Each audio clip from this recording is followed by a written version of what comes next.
한 번쯤 꿈꾸는 나만의 첫 책 쓰기의 저자 양정훈 포스코 독서교육 코치가 책 쓰기 노하우를 공개합니다. 여러분 가슴속 이야기를 책으로 다시 태어나게 하면 어떨까요? 양정훈 코치와 함께 잠시 후 찾아뵙겠습니다.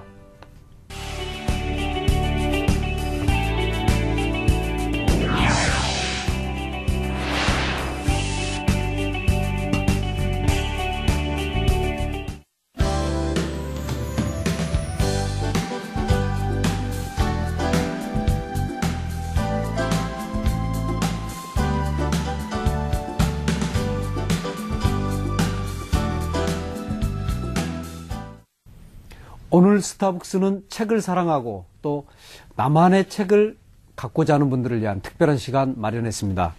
누구나 한 번쯤 꿈꾸는 나만의 첫 책 쓰기의 저자 양정훈 포스코 독서경영 코치 이 자리 모셨습니다. 어서 오십시오. 예, 안녕하세요. 예, 그러면 그렇게 하루에 한 권 정도 읽으신 책을 네.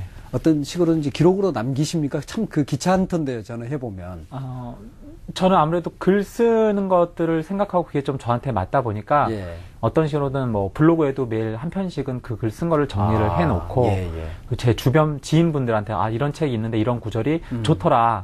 뭐 저도 제 책을 쓰고 뭐 제 책이 많이 사랑받았으면 좋겠지만 결국 제 책도 다른 사람들의 어떤 아이디어나 이런 것들을 분명히 도움을 받은 거거든요. 그렇죠. 예. 그러니까 그분들 책을 소개시켜드리면서 또 이렇게 하는 게 즐거움이자 또 그렇죠. 의무인 것 같아요. 예.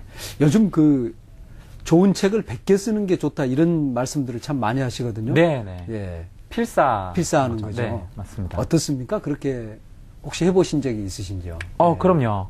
제가 글을 쓰는 칼럼의 일부분은 사실 다른 책의 일부분을 필사하면서 문장을 시작을 하거든요. 근데 그게 가장 좋은 점이 뭐냐면 본인이 읽는 것들은 되어 있는데 이 쓰는 것들은 훈련이 안 돼 있으면 사실 자기가 생각한 대로만 쓰다 보니까 어떤 정형화된 틀을 잘 못 찾는 경우가 많아요. 근데 필사를 하다 보면 쉼표는 이렇게 찍어야 되는구나. 내가 이 단어는 이렇게 알고 있는데 이 단어는 이렇게 쓰는 게 아니네. 라는 것들을 알고 있거든요. 그리고 조금 더 필사의 팁을 드리자면 사실은 어떤 분은 컴퓨터로 치시는 분도 있고 어떤 분은 손으로 쓰시는 분도 있는데 저희 이제 작가 되기 과정에서 그 예비 작가님들을 보시면 그래도 한 8대 2 정도는 손으로 필사하시는 게 더 좋다라고. 필사는 역시 손으로. 핑거 메모리라는 전문 용어가 있는데, 손에서 그 어떤 단어들을 썼을 때 그게 그 뇌에 각인시키는 효과가 타이핑을 두들기보다 좀 더 낫지 않나. 그런 생각이 들었습니다. 사실은 우리나라 그 조선시대까지만 해도 거의 모든 책을 다 그렇죠. 100개서 봤지 않습니까? 네, 맞습니다. 그래서 이제, 그걸 통해서 사실 지식이 전달이 됐는데, 여전히 필사가 힘이 있네요. 그럼요. 그 전에 좀 궁금한 게, 이 책 속에서도 이제 그런 말씀들을 많이 했는데, 책을 쓰면 인생이 달라진다 이런 말씀을 하셨거든요. 네네. 어떤 게 달라지는 겁니까? 크게 3가지 정도로 한번 구분을 해볼 수가 있을 것 같아요. 하나는 다른 분들이 인정해 주시는 전문가로서의 역량. 그리고 2번째는 내가 세상을 보는 시각. 그리고 3번째는 내가 나를 보는 시각.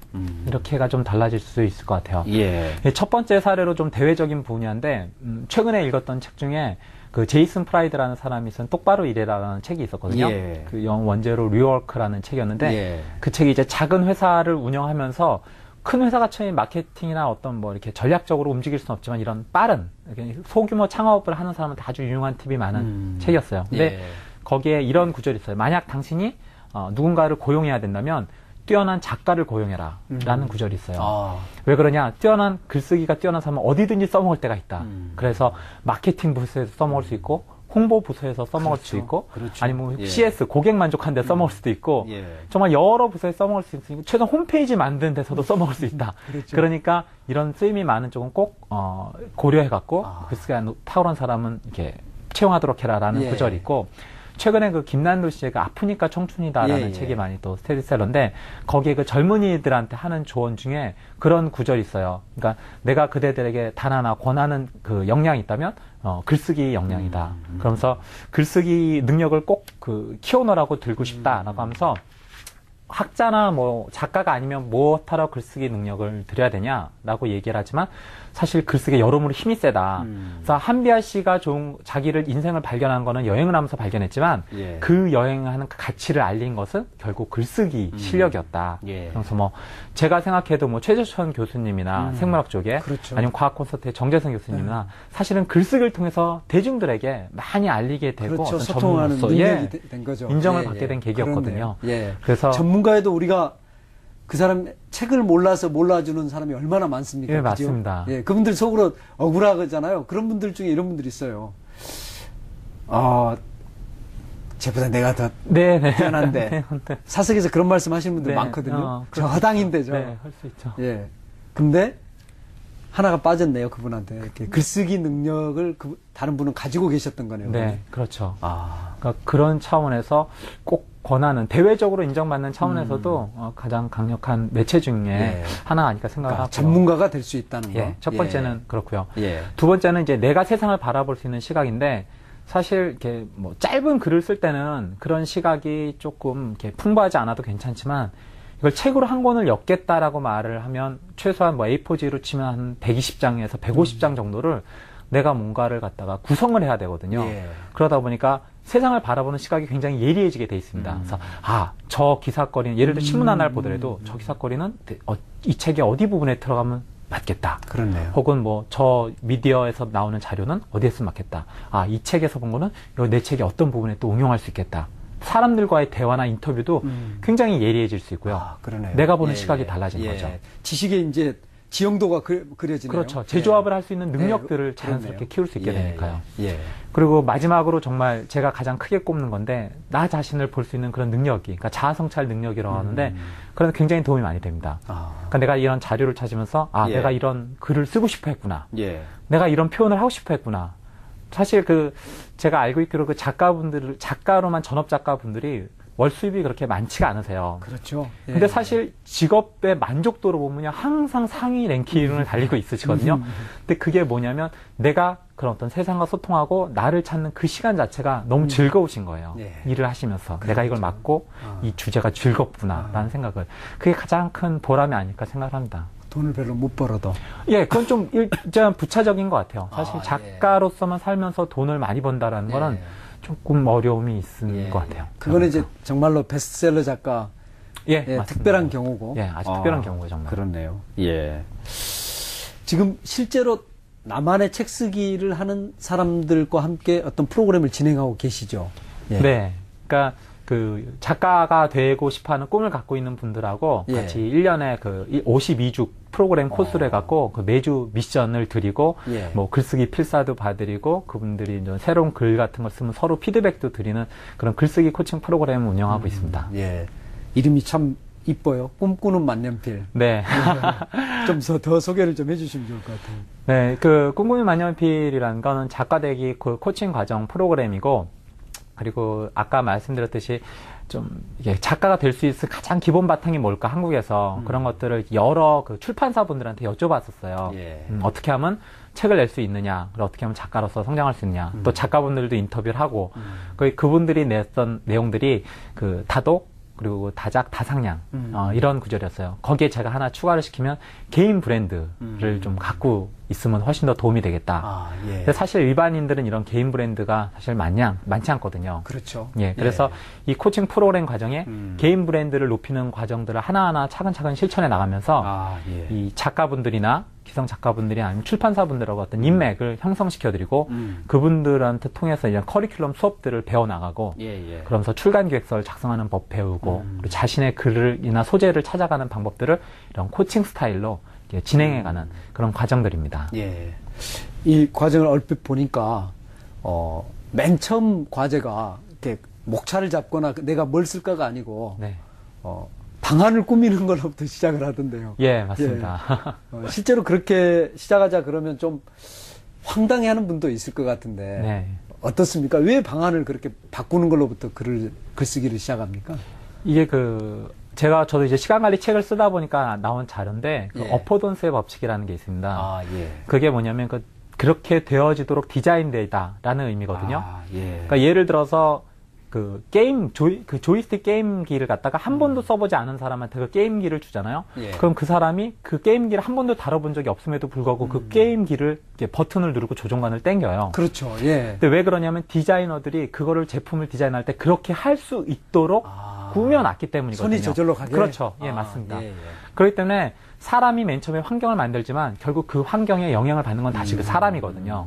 그러다 보니까 아까 말씀드린 방안을 꾸미라는 것도 작가로서 내가 이렇게 성공하고 나아가고 생각하고 싶다면 작가가 될 수 있고 작가로서 생각할 수 있는 환경들을 조성하는 게 직간접적으로 큰 영향을 미치게 되거든요. 예. 그래서 책상도 정리하게 하고 예. 그리고 어떤 글 쓰는 환경들 뭐 이런 것들을 세팅하게 하는 그런 그러니까 마음속으로 스스로 한 번씩 해보면서 다잡게 되는 거죠. 그렇네요. 네. 예. 그래서 이제 작가의 방을 만들고 이제 그 속에서 이제 글쓰기가 시작되는 거네요. 네, 맞습니다. 예. 그 보통 사람도 책을 쓸 수 있다. 그게 이제 어떻게 보면 이 책의 주제 아니겠습니까? 네, 네, 이제 그렇죠. 누구나 한 번쯤 꿈꾸는 나만의 첫 책 쓰기인데 실제로 보통 사람이 책을 쓸 수 있다는 걸 확인하신 건가요, 그러면? 처음에 같이 시작하셨을 때 예. 사실은 정말 그냥 각자의 분야에서 열심히만 살고 계셨던 분들이세요. 진짜 보통 사람들이. 네, 그렇죠. 예. 뭐 직장인도 있고 뭐 한 분야에 뭐 이렇게 전문가도 계시고 혹은 뭐냐 선생님도 계시고 뭐 강의하시는 분도 있고 뭐 자영업하시는 분도 있고 그랬었는데 1년 과정 수료가 지나고 나서 50% 이상이 출간 계약을 맺으시거나 그 과정에 있으세요. 아, 예. 그러니까 되는구나. 정말 출판사분들이 얘기해주고 저자분들이 얘기하고 그걸 우리가 실천하고 그걸 코칭 프로그램으로 만드니까 정말 그게 되는구나. 예. 그 믿음이 딱 보니까 믿음이 생기게 되더라고요. 네. 그 프로그램 만드실 때는 이 정도 확신 가지신 건가요? 사실 저는 약간 낙관주의라서 저는 예. 목표는 100% 같이 하자. 그랬었어요. 그래서 예. 어떻게 보면 그런 말이 있습니다. 뭐냐면 그 독수리를 맞추고 싶으면 태양을 향해 쏴라. 예. 네, 독수리를 향해 쏘면 바위만 맞힌다라는 구절이 있더라고요. 예. 저는 좀 목표를 더 높게 잡고 100% 같이 해보자라는 식으로 했었었는데 50% 이상 되셨었어요. 다른 분들이 볼 때는 그것도 굉장히 놀라워하셨었는데. 그렇죠. 네. 예. 출판사가 어떤 책을 내겠다고 가져온 원고를 네. 오케이 하는 경우가 10개 한 개도 사실 안 되지 않습니까? 그럼요. 10개, 100개 한 개쯤. 네, 맞습니다. 그렇죠. 네. 예. 사실 뭐 책 한 권 낼 때 돈이 무지 들어가는데. 맞습니다. 예. 네. 그런 어떤 그 출간 기획이라 할까요? 네. 예. 보통 사람이 이제 책을 쓰는 어떤 과정 한번 좀 봤으면 좋겠거든요. 네. 예. 어떤 과정을 거쳐서 보통 사람이 저자로서, 작가로서 탄생합니까? 아마 이제 역순으로 보면 아마 가장 설명이 쉬울 것 같아요. 그러니까 예. 출판사가 책을 내준다는 가정 하에서 그럼 출간 기획서를 작성을 해서 그걸 허락을 이제 받겠죠. 오케이, 같이 예, 해봅시다. 라고 하면 출판사 입장에서는 그 출간 기획서가 정말 책을 낼 정도로 괜찮은 시장성을 갖고 있고 이 저자가 책을 낼 정도로 괜찮은 브랜드를 갖고 있다라는 그 확신이 어느 정도 들어야지 맞습니다. 사실 몸을 걸어보겠죠. 예. 그렇게 확신을 하고 나서도 사실 그 책이 잘 팔릴지 안 팔릴지는 다짐할 수는 없는 상황이니까 그렇죠. 최소한 거기까지는 통과가 되어야 되고 예. 그리고 그거 통과가 된 이후에 출판사에서 그러면 이런 컨셉으로 제대로 쓰실 수 있는지 샘플 원고를 한번 작성을 해봐 주십시오라 할 때 한 10분의 1 분량이라도 필력들을 그러니까 요구하는 것 수준을 갖다가 보여줘야 되지 않겠습니까? 예. 그럼 이걸 이제 역순으로 다시 보면 예. 그분들이 이런 것들을 갖추어야 되는 과정들이 필요한 거죠. 그렇네요. 그러니까 마케팅 조사라든지 예. 출간 기획서 작성하는 방법이라든지 그리고 아까 말한 내 브랜드를 높이는 방법 그리고 샘플 원고를 쓰려면 나름대로 필력을 높여야 되니까 그렇죠. 예. 다양한 책을 읽고 그 나의 어떤 글쓰기나 어떤 스타일들을 갖다가 어떤 독자를 의식해서 쓸 줄 아는 스타일로 맞추고 이런 과정들을 이제 사전에 하게 되는 거죠. 차분차분 매 주마다. 예.